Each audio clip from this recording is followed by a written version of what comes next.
Bismillahirrahmanirrahim. Assalamualaikum warahmatullahi wabarakatuh.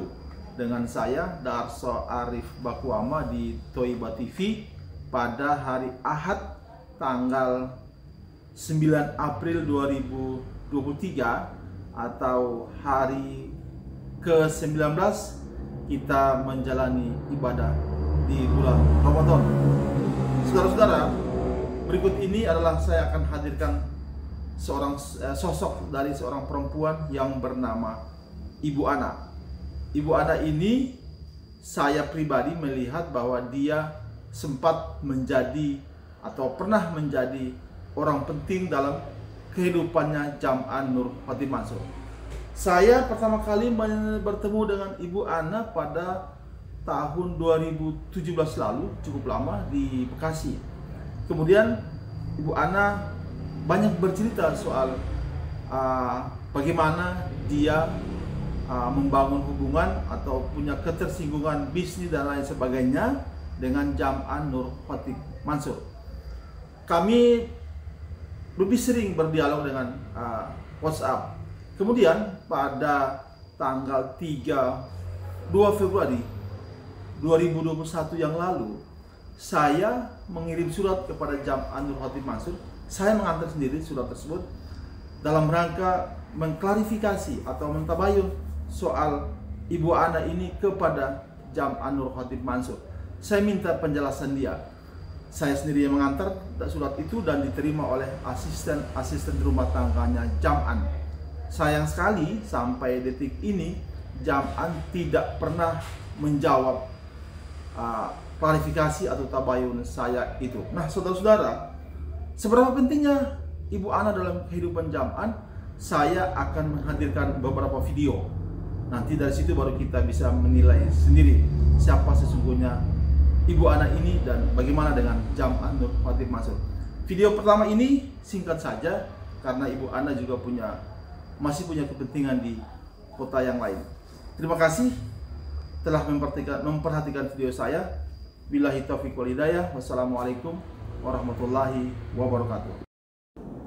Ibu Ana, ya, Bu Ana, terima kasih banyak sudah jadi tamu saya malam ini. Sama-sama. Ini pertemuan kita yang udah lama ya. Awal kita ketemu itu kesekian kali. Sekian kali ya. Awal kita tahun 2017 ya. Gimana sih, saya lupa bisa ketemu Bu Ana waktu itu? Yang jelas saya salah satu fansnya Pak Darso. Iya. Jadi awalnya dulu saya baca dulu IG Bapak. Ya. Dulu apa sih namanya, bongkar. Ada lah itu ya, saya lupa nama IG-nya. Dari situ saya ada nomor telepon Bapak kan, ya. dipajang di situ. Kemudian saya coba hubungi. Kita ketemu di Bekasi. Bekasi ya. Sekitar 2-3 bulan setelah saya hubungi lah. Iya, iya. Di Bekasi. Sebelum di Bekasi, Bapak kirim dulu buku. Enggak, Bapak kirim dulu buku saya satu. Iya. Saya baca, setelah saya baca baru saya kontak Bapak lagi. Iya. Akhirnya kita ketemu untuk dibawakan buku-buku yang lain. Iya. Itu awalnya, Pak. Itu awalnya. Buku-buku tentang Yusuf Mansur ya. Iya. Yang membuat 5 ya bukunya. Iya. 4 atau 5 ya. Yang membuat Ibu tertarik dengan buku-buku saya itu apa, Bu? Apa Satu. Yusuf Mansurnya ya? Yang jelas saya awalnya pengen tahunya Pak Darso dulu. Iya. Ya. Iya. Ini siapa sih nih orang gitu, berani banget mengungkap. Ya. Ya, karena kalau menurut saya kalau Pak Darso nggak punya bukti yang valid, nggak mungkin dijadikan buku. Karena itu bisa ditutup kan, Pak.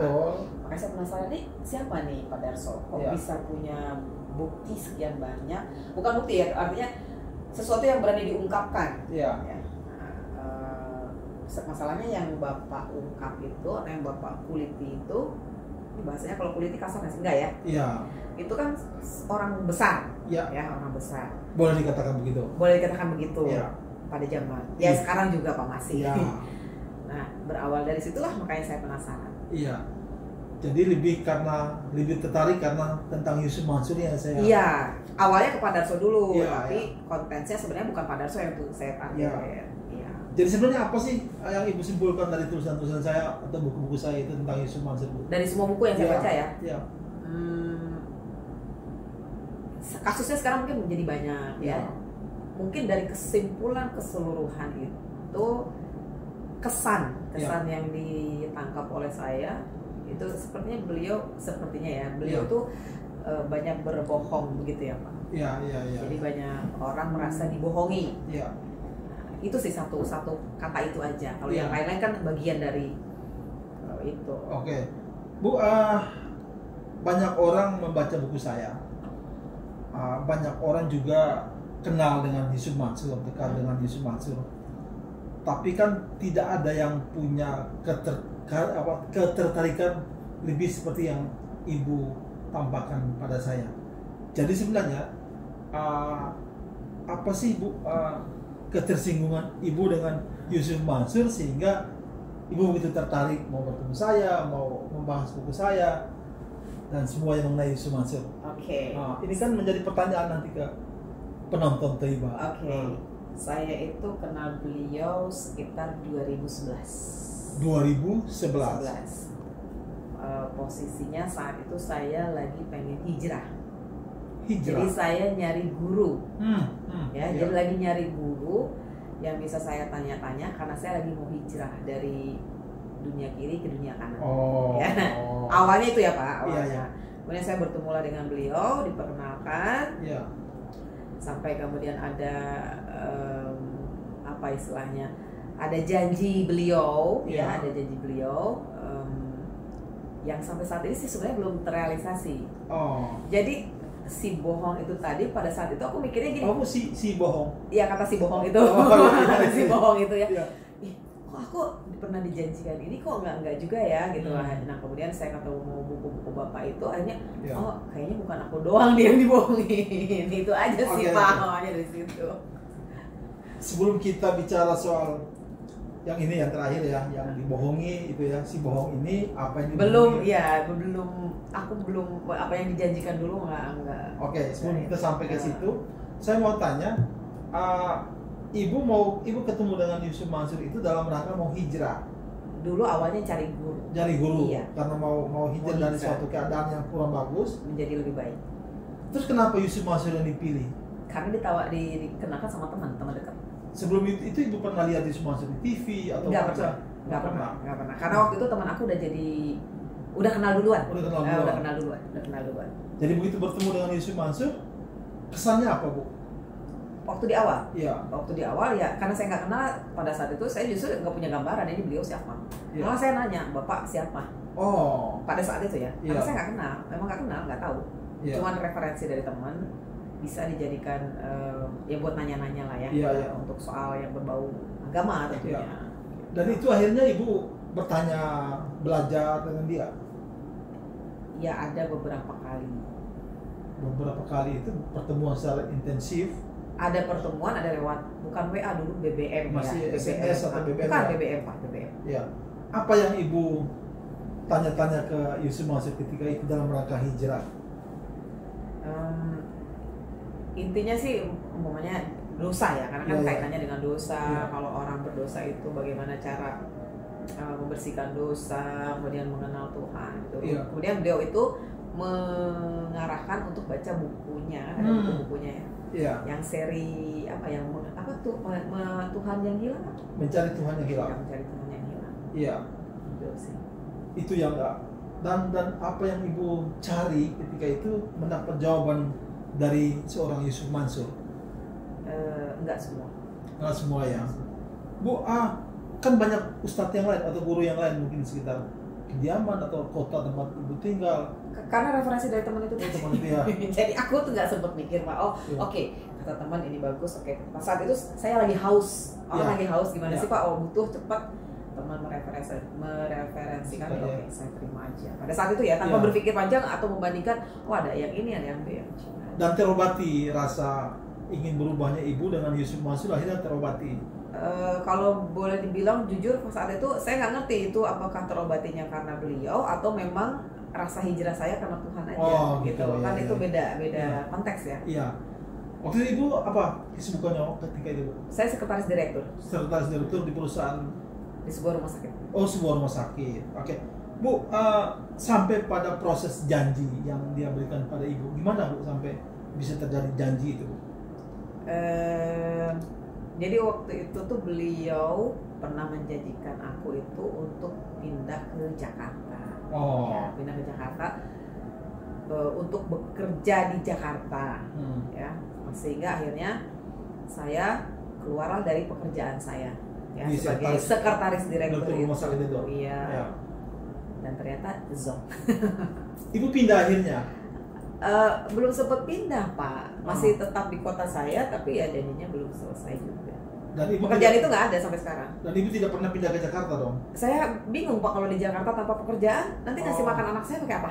Jadi yang dijanjikan ke Jakarta tapi pekerjaan juga gitu termasuk? Pada saat itu iya, karena itu yang saya kejar sebenarnya. Saya mikirnya, ini orang besar, linknya pasti banyak, ya kan?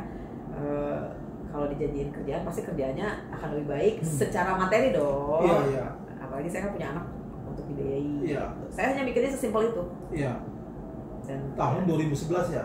2011. Berapa seringnya ibu menagih janji ke Yusuf Mansur itu sehingga sampai pada kesimpulan bohong? Iya, karena saya sih mikirnya gini, kalau saya tipikalnya nggak bisa terus-terusan ya Pak, maksudnya udah sekali, 2 kali, 3 kali, kalau udah itu ya udahlah. Gitu ya? Iya. Bu Ana, kita lanjut. Ibu kan bilang tidak jadi pindah ke Jakarta untuk memenuhi, untuk pindah cari kerja di Jakarta. Dengan apa yang dianjurkan Yusuf Mansur. Tapi tadi sebelum wawancara ini ibu bilang pernah bergabung dengan Miracle atau MLM-nya Yusuf Mansur itu. Dan juga terakhir di Paitren. Awalnya bagaimana ibu bisa gabung di Miracle-nya Yusuf Mansur? Kalau di Miracle itu awalnya saya jadi member dulu ya. Jadi saya member. Pokoknya awalnya member, mulai saya ngembangin jaringan. Ya. Saya kenalkan di kota saya. Sampai akhirnya karena saya sering bolak-balik ke kantor manajemennya Miracle, saya kenal dengan manajemennya. Kemudian manajemen itu menawarkan untuk saya bergabung membantu mereka. Ini saya lupa nih posisinya, kalau nggak salah sih area manajer Jawa, sempat ya di area manajer Jawa. Jadi saya tuh tugasnya ke beberapa kota gitu loh Pak, beberapa kota, terus promosiin tentang Miracle. Ada timnya ya, nggak saya sendiri, ada timnya. Bukan ibu diajak oleh Yusuf Mansur? Enggak sama sekali. Aku sendiri. Tanpa sepengetahuan Yusuf Mansur? Beliau malah nggak tahu. Tapi memang ibu sudah tahu itu punya Yusuf Mansur? Iya. Terus ibu jadi di situ sebagai apa? Kalau nggak salah area manajer ya, di Pulau Jawa. Apa yang tugas ibu waktu itu? Promosi aja, dari kota ke kota. Jadi ada beberapa kota yang saya datengin, tapi bersama tim ya, nggak saya sendiri. Sampai ke Medan. Banyak Pak, udah banyak sih. Banyak. Sampai ke Medan juga pernah. Kemudian akhirnya Miracle itu kan kandas di tengah jalan. Tidak berlanjut bisnis itu.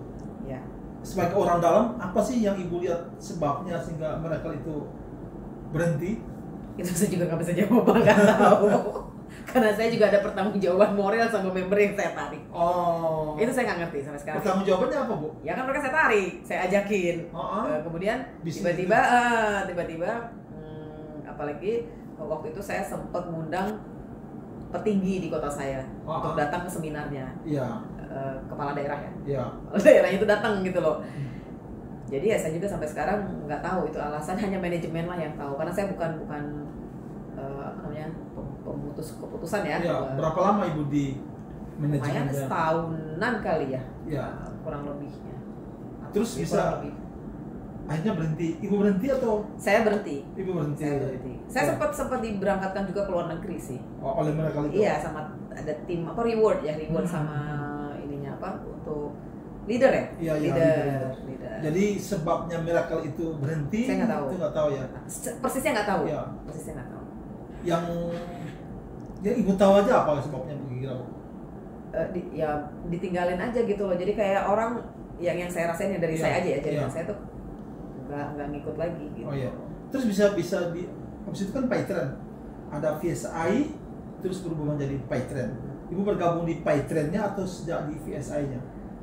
Enggak, VSI saya nggak tahu. Tapi kalau di Paitren waktu itu saya diminta sama orang dalamnya untuk ngajarin bahasa Inggris, karena emang skill saya salah satunya adalah ngajarin bahasa Inggris Pak. Jadi waktu itu kalau nggak salah sekitar 20 atau 30 karyawan itu mereka private belajar bahasa Inggris sama saya. Di situ saya masuk di Paitren. Jadi saya tidak di manajemen, tapi saya sempat lebih dari 1 bulan, saya lupa lah.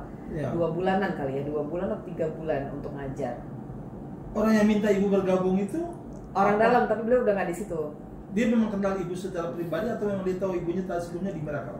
Dia tahu saya di Miracle, jadi dia orang Miracle, jadi dia orang Miracle yang masuk ke Paytrend, kemudian hubungin saya dikenalkan dengan, saya lupa manajer apanya gitu ya.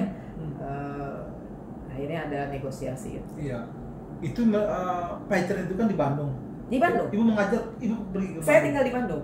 Saya dikasih satu slot kayak rame-rame, bukan mes apa sih, Wisma atau apa untuk rame-rame gitu. Hanya khusus untuk mengajar bahasa Inggris. Iya. Yusuf Mansur tahu dong ibu bergabung di Enggak juga. Enggak, saya kan enggak masuk situ lewat dia. Kaget aja kali dia ya. Iya. Jadi berapa lama ibu di Paytrend itu? Hanya untuk ngajar doang 3 bulan. Saya lupa 3 bulanan kurang lebih. Dan ibu dibayar? Dibayar. Dibayar. Terus kenapa 3 bulan terus berhenti, kenapa Bu? Itu ada alasan yang saya nggak bisa sebutkan. Oh gitu ya? Alasannya sensitif soalnya. Alasannya dengan manajemen atau dengan Yusuf Mansur? Ya alasannya sensitif, itu saya nggak bisa ungkap di sini. Sensitif. Sensitif dengan manajemen? Atau saya nggak sensitif. Bukan, jangan mancing Pak.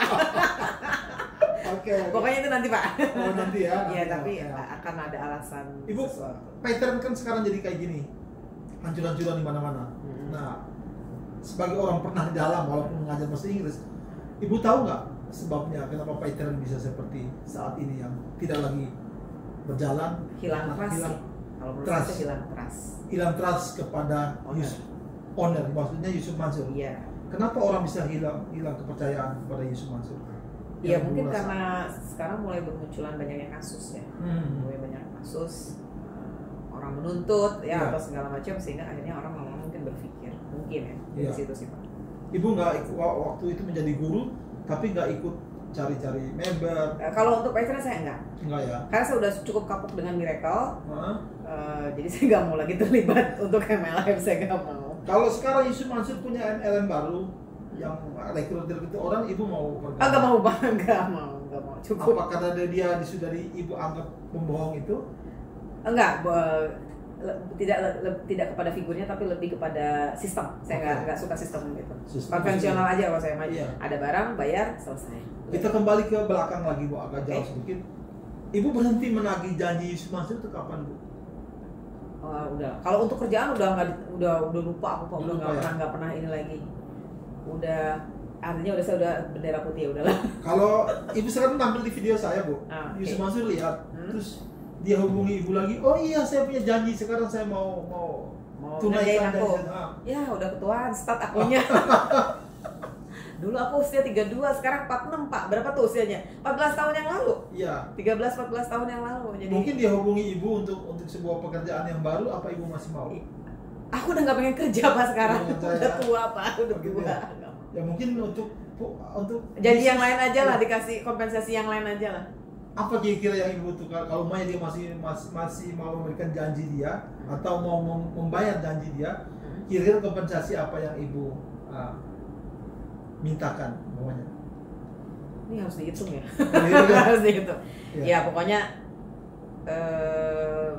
kalau untuk saat ini saya sudah cukup umur, kemudian ini saya hanya berharap mudah-mudahan sih nggak ada orang lain yang seperti saya. Gitu ya. Itu aja. Mudah-mudahan cuma saya doang yang akhirnya masih bisa bertahan ya, masih bisa survive dengan skill yang saya miliki, walaupun saya tidak punya pekerjaan yang seperti dulu sebagai seorang sekretaris direktur. Tapi saya masih bisa berdiri tegak. Gitu. Iya, oke. Maksudnya jangan seperti ibu, maksudnya gimana? Iya, maksudnya jadi gini. Akhirnya saya belajar bahwa kalau dulu ketika saya keluar dari pekerjaan saya itu, sebenarnya saya 3 bulan ditahan oleh direktur saya. Jadi direktur rumah sakit itu. Iya, direktur rumah sakit itu. Kemudian dari teman-teman yang lain, mereka juga memastikan, are you sure gitu ya? Kamu benar yakin mau berhenti? Udah dapet belum? Nah, karena saat itu lagi menggebu-gebu si hijrah chemistry-nya itu tadi, gitu kan? Akhirnya saya melupakan akal sehat. Jadi saya, oke. Saya ngambil keputusan yang salah. Nah, saya berharap, apalagi kalau seorang janda kayak saya tuh, jadi jangan sampai kamu ngebuang pekerjaan yang kamu mencari makan di situ untuk sesuatu yang belum jelas. Itu aja sih Pak, pesannya ya, pesan yang ininya. Jadi mudah-mudahan sih nggak ada orang yang setolol saya gitu. Oh, iya. Cukup saya aja yang tolol. Kembali lagi ke belakang, Bu. Jadi sebenarnya dengan Yusuf Mansur ketika itu, hijrahnya Ibu sudah dapat ketika itu atau setelah dengan Yusuf Mansur baru Ibu mendapatkan hijrah yang sebenarnya? Enggak, saya mau hijrah dulu. Saya udah hijrah dulu. Ya. Jadi energi hijrahnya itu udah. Jadi saya kan lagi hijrah itu kan butuh orang untuk ditanya-tanya tuh. Guru lah, guru. Figur itulah yang ditawarkan oleh teman saya gitu. Cari guru sih sebenarnya pada saat itu, cari guru. Iya. Bu Ana, sebenarnya banyak catatan yang akan saya tanyakan ke Bu Ana, tapi nanti pada kesempatan berikutnya lagi saya ada banyak catatan yang akan saya tanyakan. Sebelum kita lanjut, saya mau tanya ke Bu Ana, minta maaf banget. Iya. Saya baca di kaos Ibu mantan kamu. Kenapa emang? Sebelum kita bahas mantan kamu ini, tadi Ibu sempat menyebutkan kata janda tadi. Yang mau saya tanya, ketika itu Ibu hijrah dan bertemu dengan Yusuf Mansur ketika itu memang statusnya sudah janda? Iya. Oke. Sudah single. Sudah single ya, dengan satu anak Bu ya? Dengan satu anak. Oke. Nah ini kita kembali ke baju Ibu mantan kamu. Bapak mau beli? Saya jualan kok.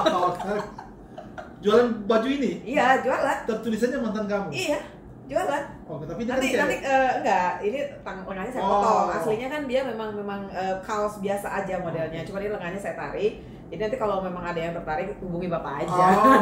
Nanti pada episode berikutnya kita pakai baju mantan kamu. Iya, boleh Bang. Maksudnya apa Bu mantan kamu?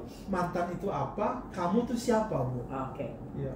Ini luas Pak. Ya, kalau namanya mantan itu luas. Mantan itu bisa mantan tetangga, ya kan orangnya pindah, ya kan. Kemudian mantan guru, udah nggak berguru lagi kan boleh dong. Mantan teman, mantan kekasih. Mantan suami istri. Mantan suami ada, boleh juga kan suami istri ya, terserah Bapak mau yang mantan yang mana deh. Oh gitu. Bebas dong. Kamunya bisa siapa aja. Oh, ada hubungannya dengan Yusuf Mansur Bu? Ini Bapak mau tahu? Iya. Atau mau tahu banget? Sebenarnya tahu banget. Tapi ibunya mau kasih tahu atau mau kasih tahu? Gimana kalau episode berikutnya?